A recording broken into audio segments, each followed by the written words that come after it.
keep finding ways that we're helping partners finding either, balance in their life or focus or purpose. Practices that are going to help improve your project management skills or your finances. We're here to talk about setting long-term goals and then how to achieve them. Increasing your quality, therefore becoming the best place in town to work. Welcome to Academy Live.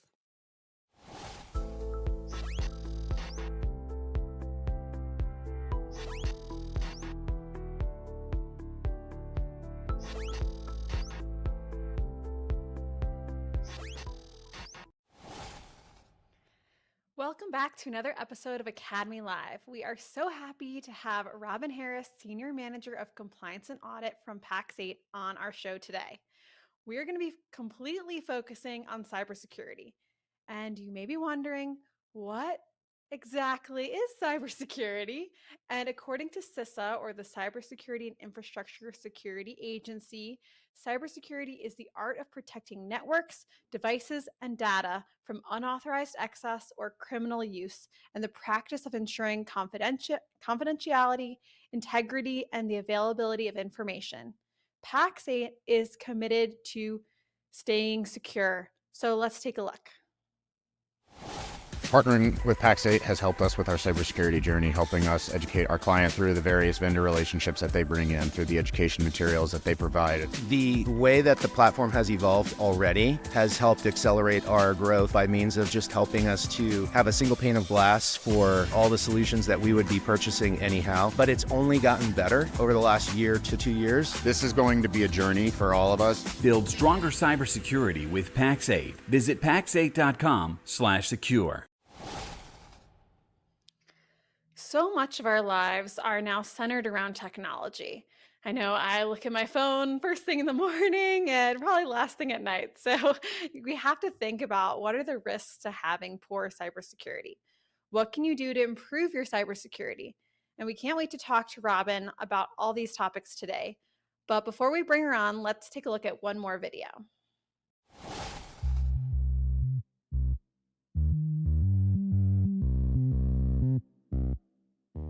Cyber attacks are a constant threat. Who are protecting your customers from cyber threats? Cyber threats are now more frequent and severe. Are your clients secure online? Last year, more than half of small and medium-sized businesses in the UK suffered a cyber attack. Now is the time to get ahead and stay ahead of future cyber attacks. Don't leave it too late. Pax8 is on hand to help keep your clients protected. Remember, cyber threats are everywhere. They don't discriminate. It doesn't matter whether you're a small business or a large corporation. Everyone is at risk. In today's rapidly evolving digital landscape, security threats are becoming more sophisticated and prevalent. It's time to step away from outdated solutions and level up your line card with world-class security vendors and resources. At Pax8, we understand the importance of a comprehensive security strategy to cover all angles. That's why our marketplace offers a range of solutions to protect your customers' data from all types of threats. But it doesn't stop there. Visit our security landing page to take advantage of world-class resources, including articles, blogs, and videos to help you choose the right strategy and further your cybersecurity knowledge. Are you ready to take your security to the next level? Pax8, your security experts.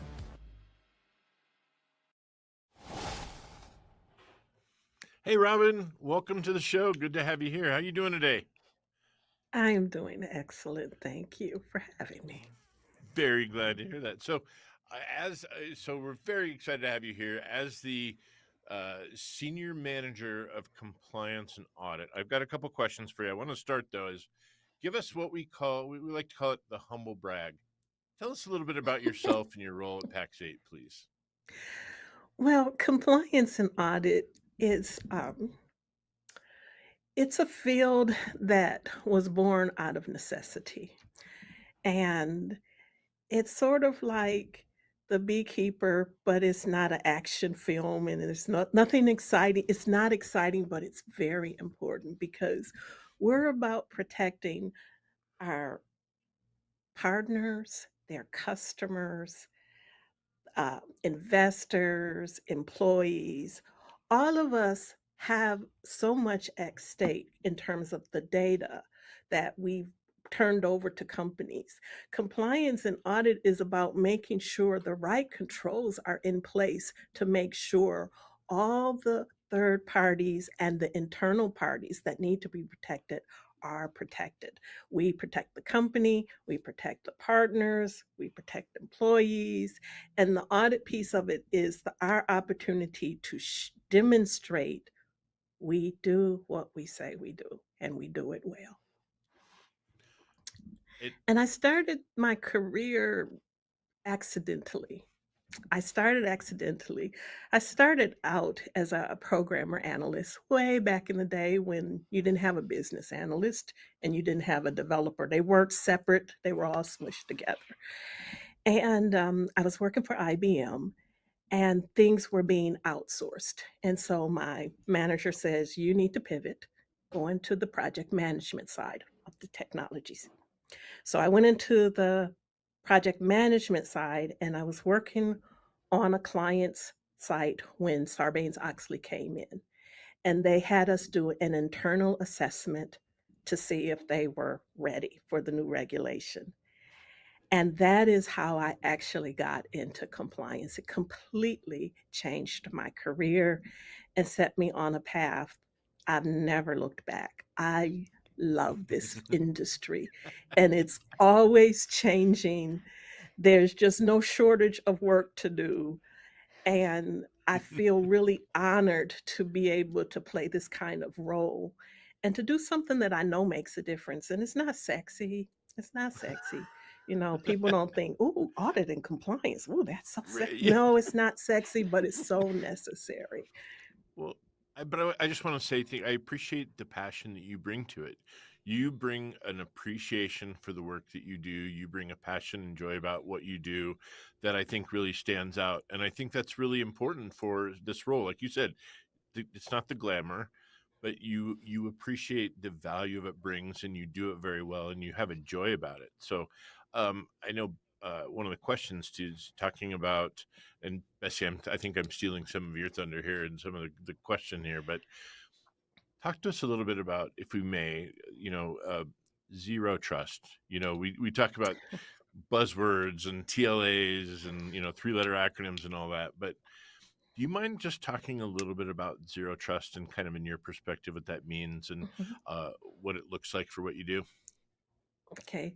There's a technical definition of zero trust that, if you ask the security architecture, they would give you this answer. But really, from the perspective of where we are in today's environment, zero trust means that we have to validate who's coming in the door, what they're accessing, who we're interacting with. We can no longer assume that because you saw the video of so-and-so saying such and such, sadly, you cannot be sure that that's so-and-so saying such and such, especially with AI. So the whole idea of zero trust is going to go to a whole nother level because there are so many ways for us to be deceived and manipulated by the misuse of technology. And so companies are going to have to be more diligent about making sure they're authenticating and they're giving the right access to the right person at the right time, and that they're putting up the right gates around all of your important data. And even it's possible to come in through something very low level, very insignificant, and start worming your way in through a network, escalating your privileges. So you can come in through something that seems very insignificant. So when people say zero trust, they think about closing the big gates. Now you got to actually be looking at the little doors and the cracks and the under the doors that they can come in, because once they get into your environment, there's so much damage they can do. So zero trust is about really creating all the safety guards, the guardrails, the detective principles that we need to detect, to prevent, and to actually respond and restore. All that's involved in actually being able to deal with modern threats and emerging threats. Mm-hmm. Definitely. And I know in one of our other courses, it's an introduction to MSP course, we talk about zero trust being a mindset. And it's not just a tool, it's not going to be just one process, but it's a whole mindset and approach. So I think that you really encapsulated that with your response, which I really appreciate. One of our questions related to zero trust was around passwords. Can you talk to us a little bit about why having unique passwords are important, managing those passwords? How does that fit into zero trust? Well, I was a person who was guilty of you reusing a password over and over and over again. And I actually stopped authenticating with my social media accounts because I realized, ooh, that creates a risk because my Facebook account got hacked. And once a person has your password, they can actually start going trying that password in the ecosystem to see where else are they using this password. So if you use your password for 5 different things and it gets compromised, it's possible now for all 5 of those things to get compromised. And there are accounts and that you should just never ever ever have a duplicate password used. Bank accounts, where you're filing your taxes, anything that is important, you want to have actually a strong password. You want to be using a password manager. Like now, because I'm so dependent on my password manager, the complexity of the passwords, if I lost access to my password manager, I would be in trouble because there is no way I could even remember what those passwords are. They're long, they're complicated, they've got special characters all in them. But I really encourage people, and I'm telling my husband, I'm trying to get him password manager, come on, I've got the family plan because really with all of the things that we have, how are we supposed to keep up with all those passwords? Well, the way people did that was by reusing passwords. So let's stop doing that. Let's use a password manager and let's use a unique password for each tool we're using. That's I the know right way to do it.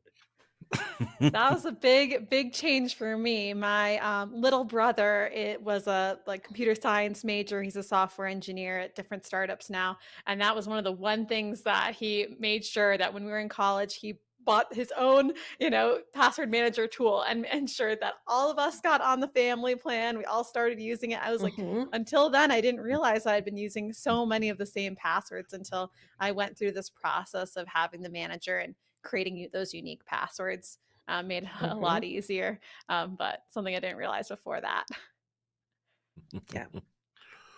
Well, and you said something earlier too about AI, and with the advent of all these artificial intelligence tools and things like that, it's definitely changed how we validate and authenticate. And I think that if you could touch a little bit on what you've seen through the years, and maybe how our methods and approach and the way we think about authenticating users or people getting access to the system has changed.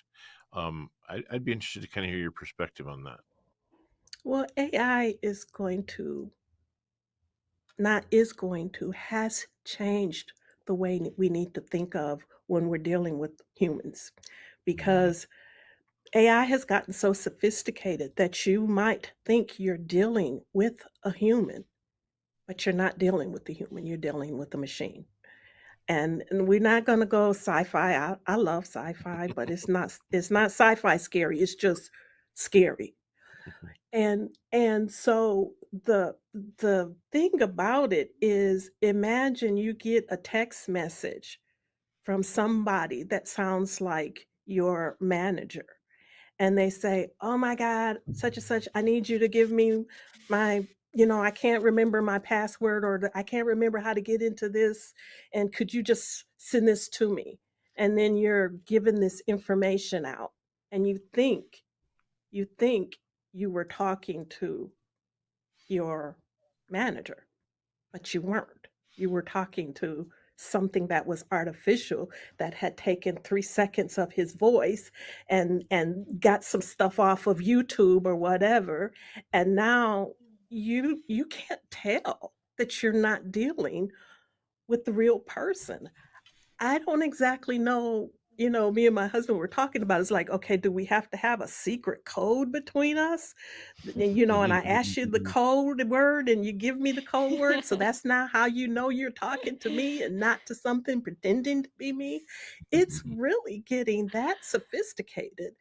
And the thing about it, it doesn't just affect businesses, it's families and our children and our elders. We have to find a way to be more security conscious, and zero trust means before you just blurt out and give that information or type in that password or click that link or scan that QR code, you need to stop for a minute and think about it. Would that person normally reach out to me to have that kind of a conversation? And you need to do some pre planning ahead of time. Companies probably need to have some conversations about we won't we won't call each other or text each other and ask for this type of information to be sent over the phone. I'm not going to tell you to go, send $27 million A a wire. video conference call Yeah, because right. it turned out that it was a scam. It was all engineered through artificial intelligence. It wasn't even real people in the meeting. I'm Oh telling God. you, yes, all the sci-fi all the things we kind of like. Oh, this is just sci-fi. This is just sci-fi. Well, we're in an era now where more of that stuff is becoming a reality, and we're going to have to change how we think. We're going to have to change how we think and how we interact with technology and with And, humans. and like you said, it's great. Bessie, you said this about, your brother, Robin, you talked about your husband. I think there's definitely not a line anymore between work technology and home technology. Like this is Hmm. imbued, this is part of every facet of our life. So, you mind maybe talking a little bit about um, security at home and how, at the office you've got your policies, your BYOD, your procedures and standard things, but at the end of the day, you go home and then you take your role at home. Talk a little bit about where that needs to continue and how the Oh, security mindset, goes home. oh, I'm laughing because I just had a thought. My husband wouldn't like it very much. I might have to do some security policies for home. Have them sign it, So, access. yes, acceptable use. Yes, because so much of our life is intertwined with technology. Even Mhm. if you're trying to escape it, yeah, you really can't escape it. Not if you're living in the modern world. And so much of our life is already online and it's available to people that know how to get to it. And we really have to bring security home. We have to embed it into our families. One of our peers was talking about we need to start teaching this stuff in schools.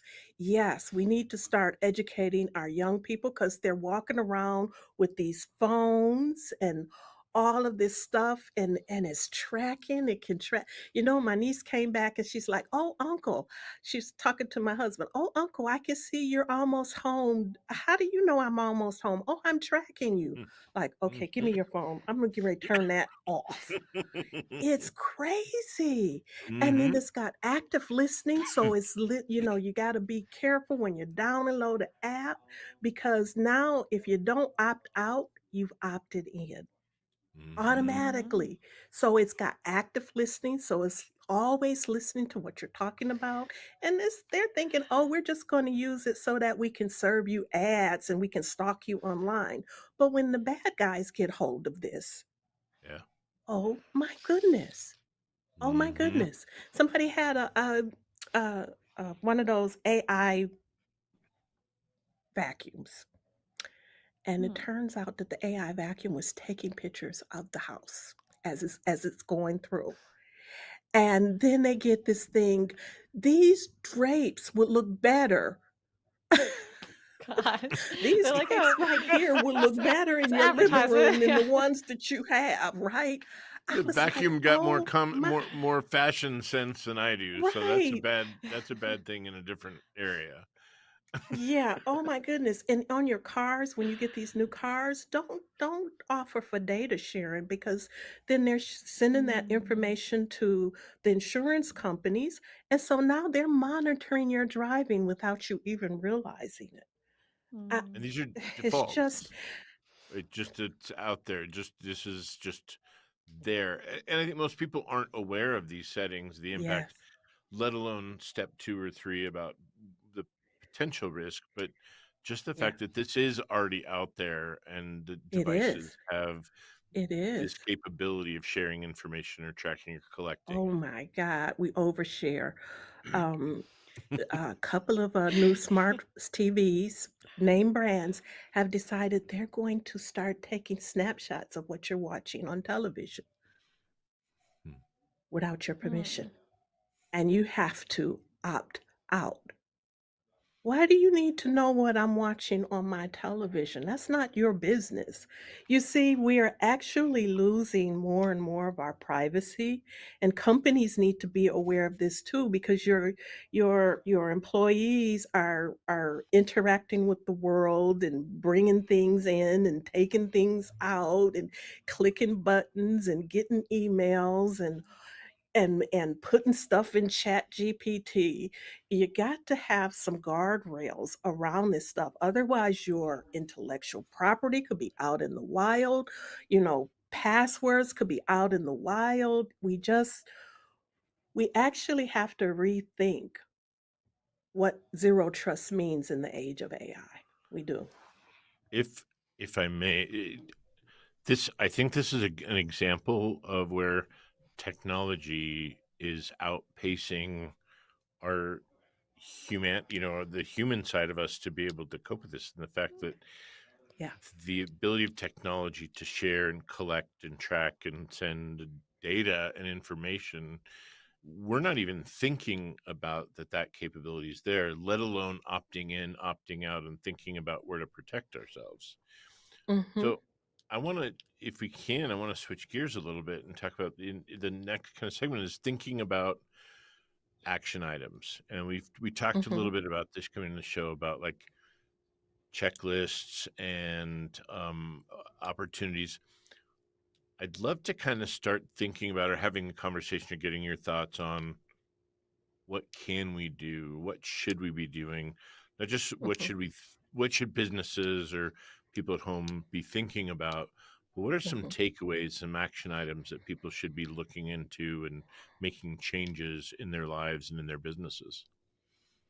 Well, we need to be doing some inventories of where our data is, and that's a after you get done, you probably want to have a glass of wine or something because our data is all over the place. So it's like you could probably spend the whole weekend just going through all of the accounts that we've set up that we like, oh, I haven't used that service in 5 years. But did you close the account? Did you delete your data, or is it just still sitting out there? We need Mhm. to do an inventory of where our data is, right?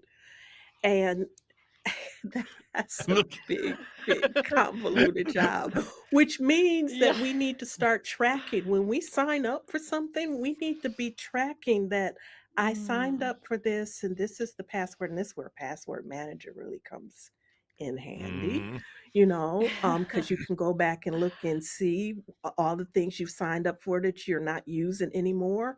Another thing is over reliance on SMS codes for, when you sign into something and it sends you a SMS. Well, the bad guys are getting very good at intercepting those SMS codes, hijacking, the telecoms mm, and Mhm. whole sophisticated scams. You would not believe me. So moving into an authenticator app like Mm-hmm. Microsoft or Google, or if you're really sophisticated, like a YubiKey or something like that. But stop doing those SMS codes, that you need to upgrade now.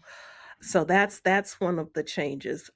Really being cognizant of terms and conditions. And I know this is a headache for people because they write those things so that we don't want to read them. But you need to read them because you could be signing away intellectual property. You could be saying, hey, you can use my data to create derivative products.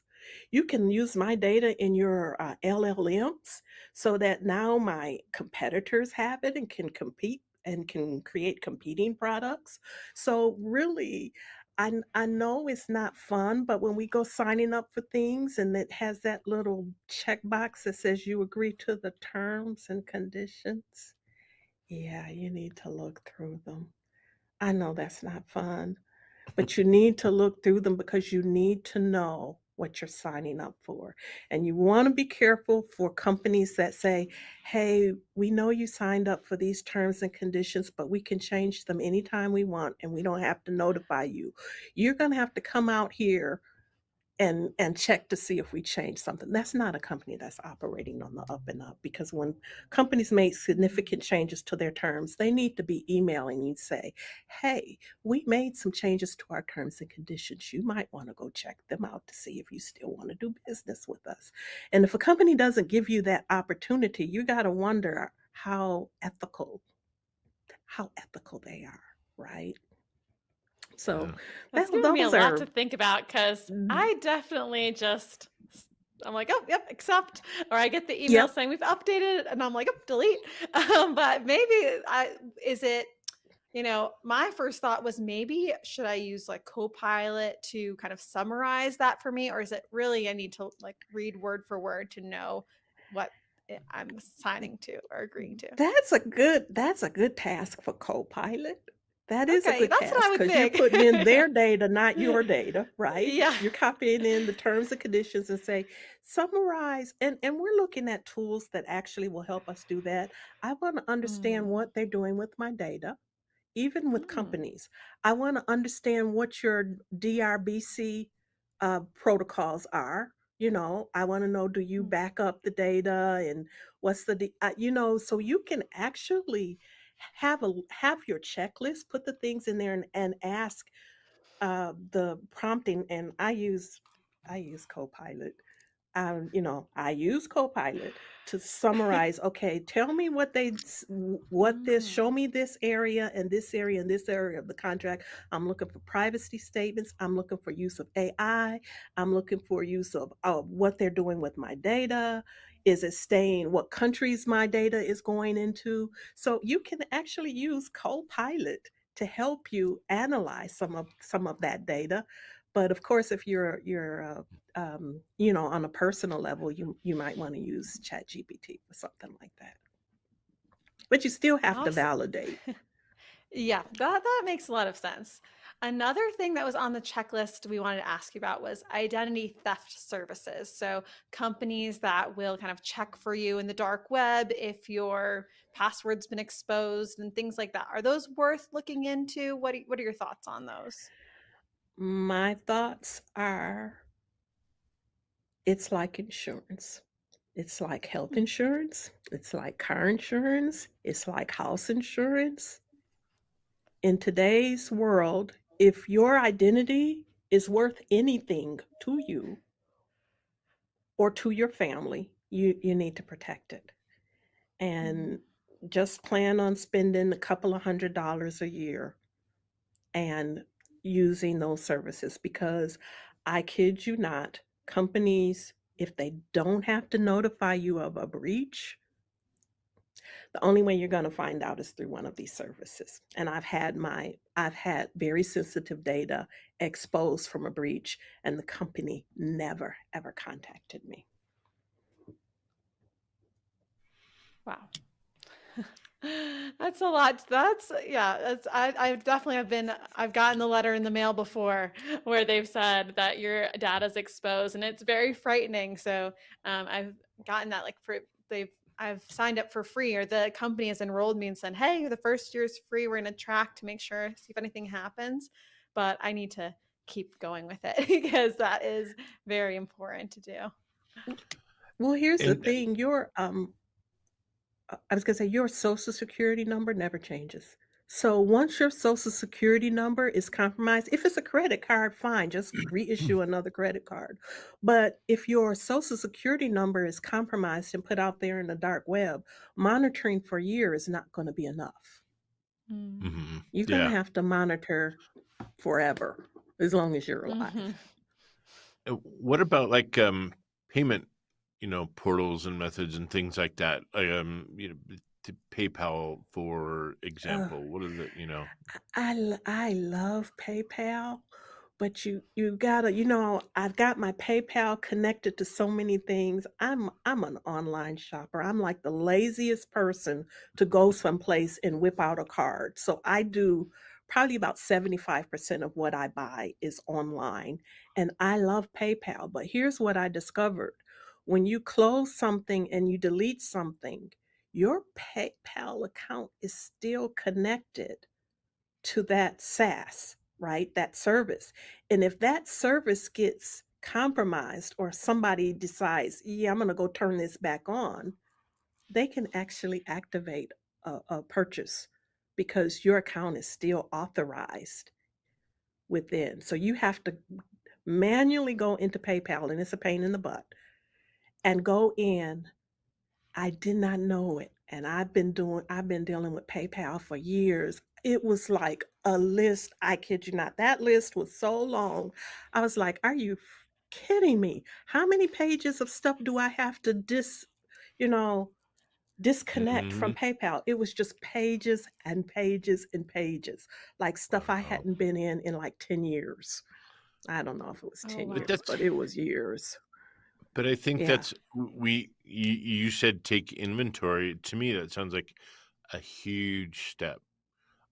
Because I think I don't think it's the right use. I heard this recently, technical debt, when we kind of allow for our, technology to kind of age, we kind of accumulate Yes. this debt. And I think it's not, this is probably the best use of that term, but to me, it just applies that we accumulate over time all of these connections to the data. You said, how many accounts do we sign up for? Oh, I want to access this thing, or here's the bright shiny, here's my email address, and here's a password to get to that. Oh, let's connect this. I'm going to make this payment. And we don't think about it every day, but those things kind of linger, and we don't Yes. even Yes, they do. know where all of our data is or where all these accounts are. So, real quick, do you have any tips on the best ways to kind of think through or approach just taking an inventory of all of your accounts and where your data lives? Any ways to make that more effective? Is kind of what I'm thinking. If you have some wisdom or experience to share. Well, your email inbox. You know, I'm like, go through. I don't delete everything. I almost keep everything. But you want to go through, and I actually have folders in my email per year. So I put things in. I'm gonna say 19. Yeah, This is you said 19. 2023. This is 2024. And I actually so I have them so I can go back through by year and clean things up. The Hmm. first time you do this, it's just going to be painful. It's just going to be painful. It's like moving from a house you've been in for 20 years, and you've accumulated a lot of stuff, and you don't do what our my parents used to do, spring cleaning every year, where you get rid of other junk. So if you're not a person that kind of does that hygiene, the first time is just going to be painful. Just suck it up, do the work. And then every year, if you sign up for new things, put folders. Use your inbox intelligently. And I'm sure CoPilot would love to help you. Use CoPilot to go through and see all the stuff you've subscribed and give you a list of, the URLs or whatever. AI, let's use it to help us, defend Yeah. against AI. Robin, excellent. I thank you so much for all these tips. We're going to take a short break and turn it over to Keith Marciano for sales pitch to learn more about cybersecurity and sales and how they go together. So let's take a look.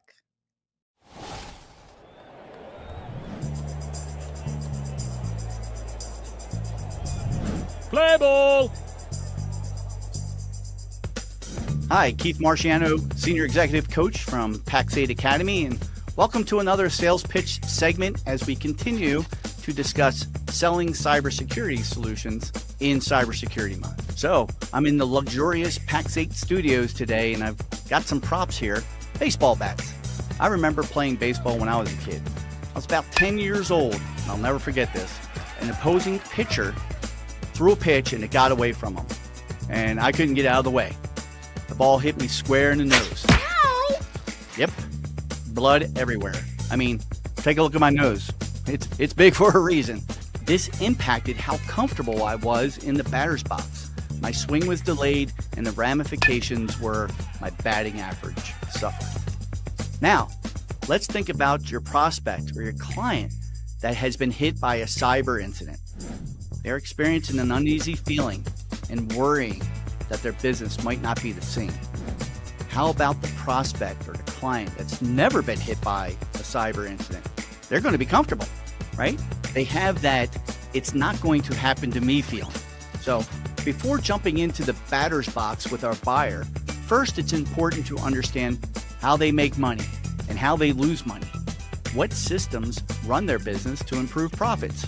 Now, let's touch all the bases on 4 questions you can ask to determine a business's interest in minimizing risk. 1. How do you currently protect your business against cyber threats? This question helps gauge the existing measures the business has in place and shows how seriously they take cybersecurity. 2. Have you experienced a cybersecurity incident?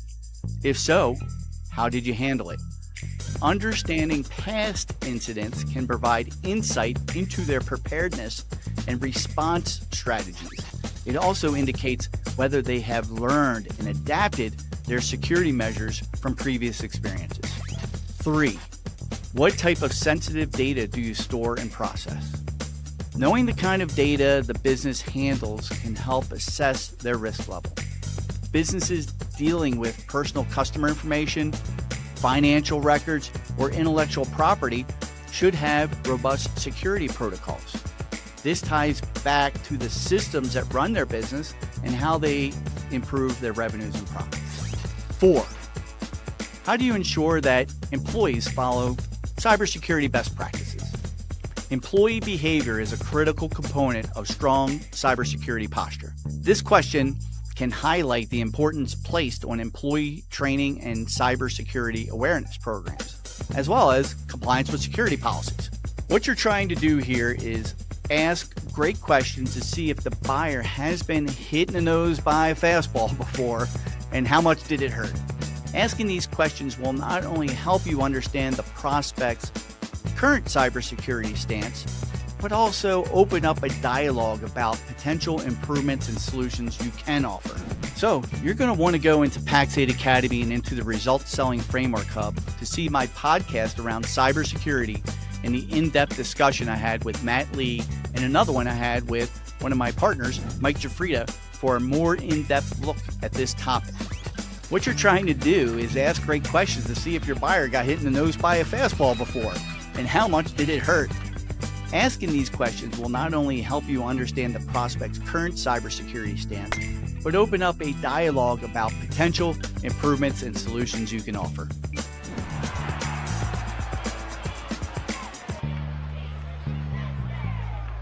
Play ball!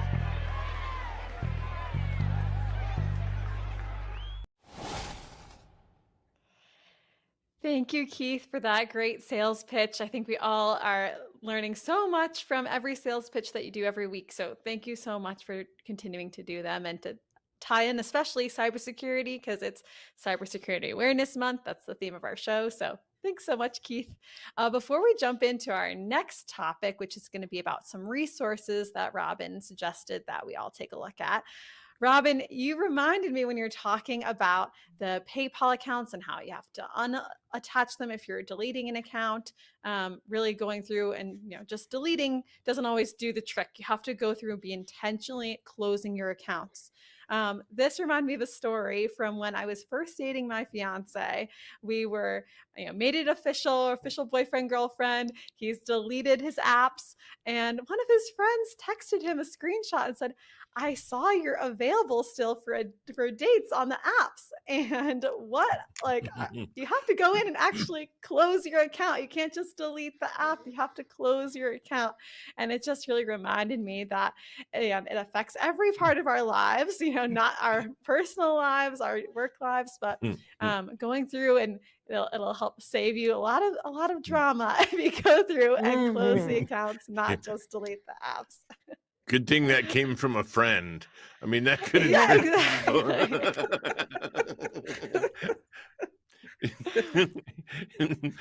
So Robin, speaking of which, of being proactive, and hopefully some of this coming from friendly sources, what are some of the top resources you have to share with our followers today? Well, one place that I really love taking classes for, and I do the free version, is adversera.com. They have training for just if you need to understand ISO. They've got training for if you need to implement ISO. They've got training for if you want to be an internal auditor. They've got GDPR training. It's really, really good. Now you see their prices attached to it, but here's the key. And you don't need to go through and pay for a certification test and training, because that doesn't really mean anything to ISO. Yes, it's nice if you want to put that certificate in your LinkedIn and all that. Okay, fine. But if you just want the knowledge, just go through the training. It is truly excellent. And then they've got like a training for transitioning from the 2013 to the 2022 version. Really, really, really good stuff. And with ISO, you have to demonstrate that your internal auditors have adequate training. So I went back and I did a refresher course, and it was a couple of hours, and it was really good. I really appreciate the company that, and if you want to buy templates from them or whatever, if you don't want to start things from scratch, it's great. But the free course is excellent. I highly recommend it. There are a couple of classes on Udemy that I highly, highly recommend. There is a data governance course I just signed up for. And I'm going to give you a tip for Udemy. You got to wait for the sales. Don't ever pay full price for a course. You got to wait for the sales. So we're going into November. When we get into November, there's going to be good Black Friday and Cyber Monday. If it's not on sale, just wait. Because if it's not on sale, wait. Nothing can be more frustrating than you pay $89 for a course and 2 weeks later it's on sale for $14. So that data governance course is really good, and people need to understand data is one of your most precious assets as a company. And there's this whole methodology and whole thinking that you need to wrap around your data, not just security, but how you organize it, how you keep it, how you perform data hygiene, how you prep your data if you're going to use it in CoPilot. All of that comes online because data is critical to our businesses and is critical to our lives. So we need to understand how to govern and work with data. And then the other course is 31,000. It's an ISO training. It's the risk management, enterprise risk management. That course was so good. I know it sounds boring, but it was really good. The guy was really entertaining, and it was one of the people who was part of the council that actually put a standard together. So you're getting some insider information, and this is a class that was taught in a university. And now here it is on Udemy, and you can get it on sale. But you need to understand the whole concept of risk management, because if you're not doing risk management within your business, I can guarantee you're letting unmanaged risk come in, and it's gonna at some point have some negative consequences. So even if you're not, even if you're not doing external audits or whatever, you got to do risk management. And you can't do it if you don't understand what it is. Definitely.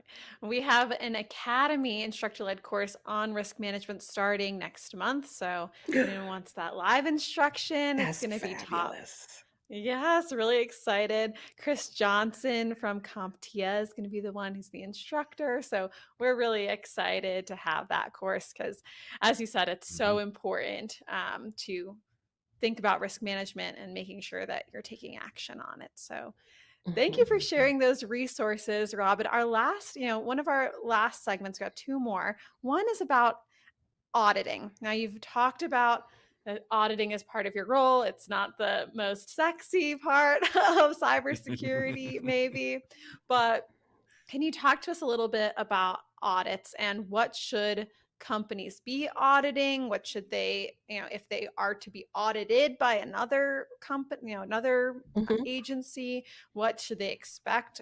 Talk to us just a little bit about that. Okay. So with ISO, they give you a requirement that you have to conduct internal audits. It's not optional. If you want to get ISO certified, even if you're going for 9,000 or a 900, or you're going for 27,001, you have to conduct internal audits. And then there is the external audit. So those are two separate audits. And what you want to think about, and I highly, highly recommend companies actually go through the exercise of going through an internal audit and just seeing how well your controls are operating. And most people don't give themselves enough time to be audit ready. And you want your audits to happen in a cycle that isn't business, it's not conflicting with other heavy duty business activities, because audits are a lot of work and they are intense and they're resource, I don't want to say draining, but it takes a toll on your team because they need to be fully present.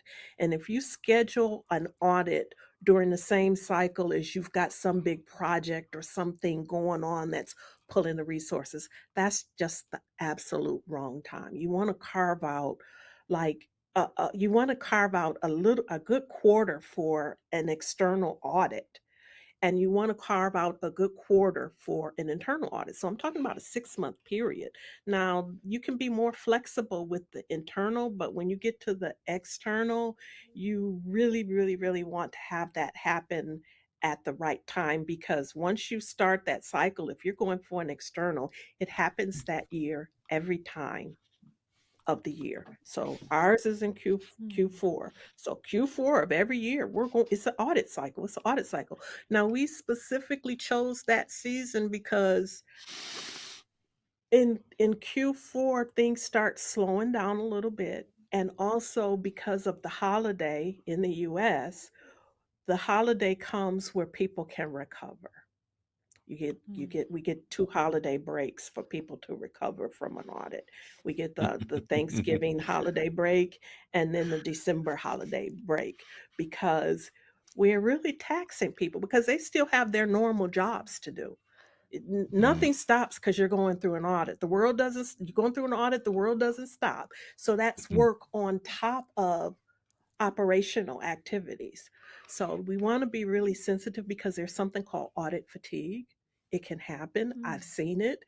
It's where you can actually end up like I've worked with publicly traded companies, and it just happened so that the external audit that's by regulation was happening the same time the internal audit, and the same is like 3 audits like back to back, and Too people were much. like, oh, it's too much. It's too much. We didn't coordinate that very well. So you don't want to introduce audit fatigue, because then people won't be cooperative. And you want people to bring their best to the audit.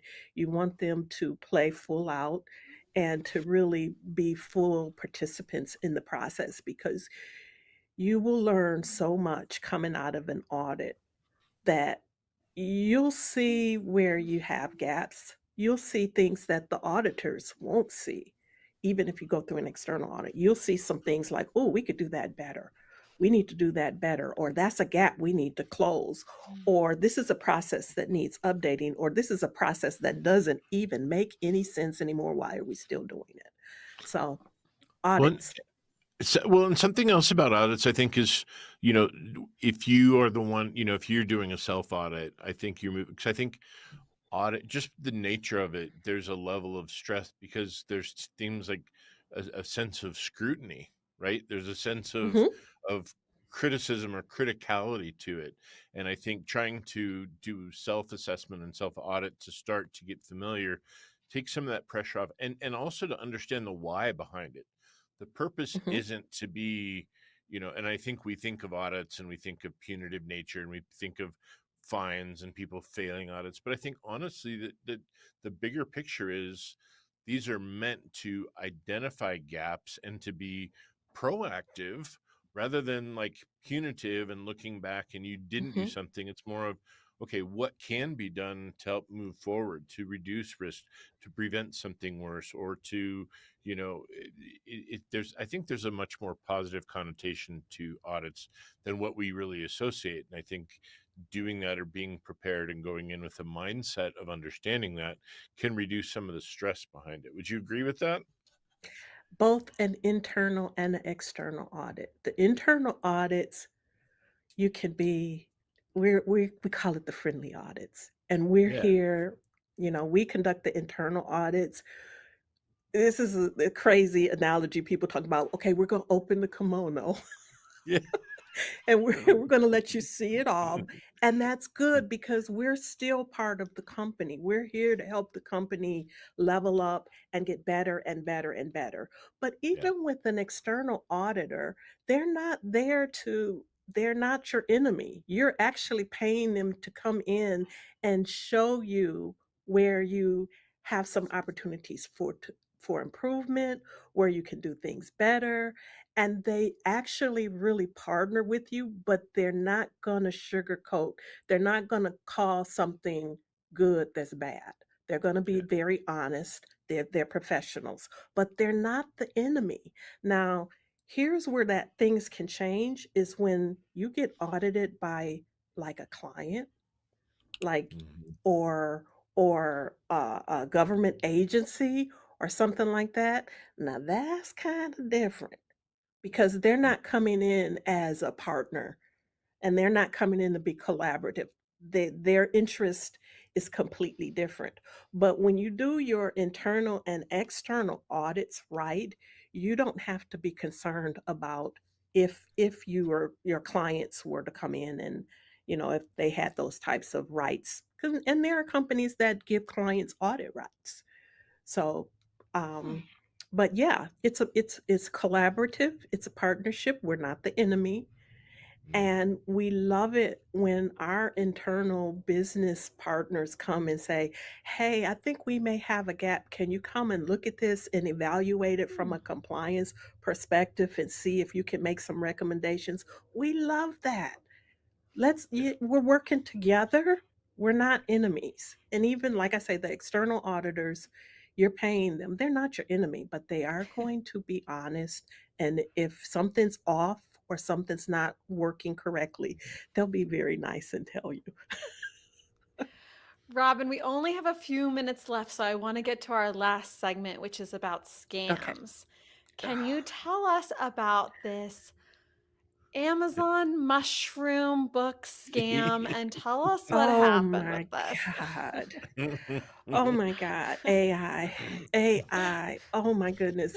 We really have to be careful now because anybody can call themselves an expert and go write some kind of book. And Amazon is struggling with all the AI books from fake authors. Oh So there gosh. was a book that they actually took the model from a true expert, a mushroom forager. They made their book look very similar, and they used AI to generate the images and AI to write the book, and it had inaccurate information in it. And the family thought they were buying the legitimate book when they bought the Mm. illegitimate book, and they used it, and the family ended up in the hospital. Oh, wow. I Gosh. so when you're buying, and even when I was looking for books on data governance, I could tell that some of the books had been generated by AI because some of them said they were Mm. published in 2025. I was like, "Oh, that's interesting. This book was published in 2025." Very forward Mhm. thinking. So you really now, so this gets back to zero trust again. Here we are. Yeah. When you're going and you're buying these resources or whatever, you want to go and look for the social media page of the person. You want to go see if this is a real person. You want to see if they're posting stuff. Not they put the social media up page the day before the book was published and it doesn't have anything on it, or and the pictures look like they're Yeah. all generated by AI. Again, we get back to zero trust. You're it's going to be so much junk out there. Another scam is the empty Amazon box. Now this is Mm. takes a case where they actually drop the empty Amazon. It's an Amazon box. They ring the bell. You go and you think, oh, Amazon, and I buy so much from Amazon. I don't know. It's like, what is this? And then you open the box and it's empty, and there's a QR Huh. code in it. Oh. And when you scan the QR code, they've got your phone. Oh no. They've got your phone. Oh Same thing, parking gosh. meter. You think you're paying your parking meter bill, scan the thing, I'm gonna pay my parking bill. Nope, nope. That's why I'm saying QR codes, Yeah. you have to be so, so careful. And with us coming into the holiday season, wow, Very careful. wow, Robin, we're very getting close to careful. the end of our time. We want to thank you so much for being on. Is there any last word of wisdom that you'd like to share with our audience?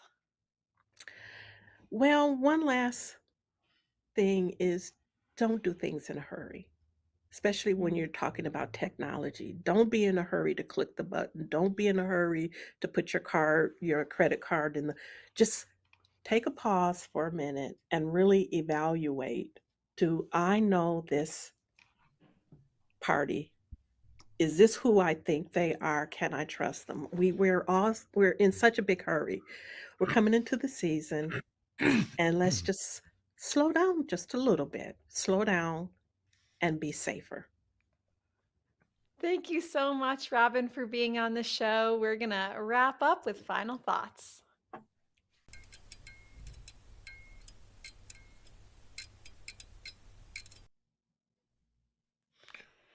Wow. Chris, what do you think?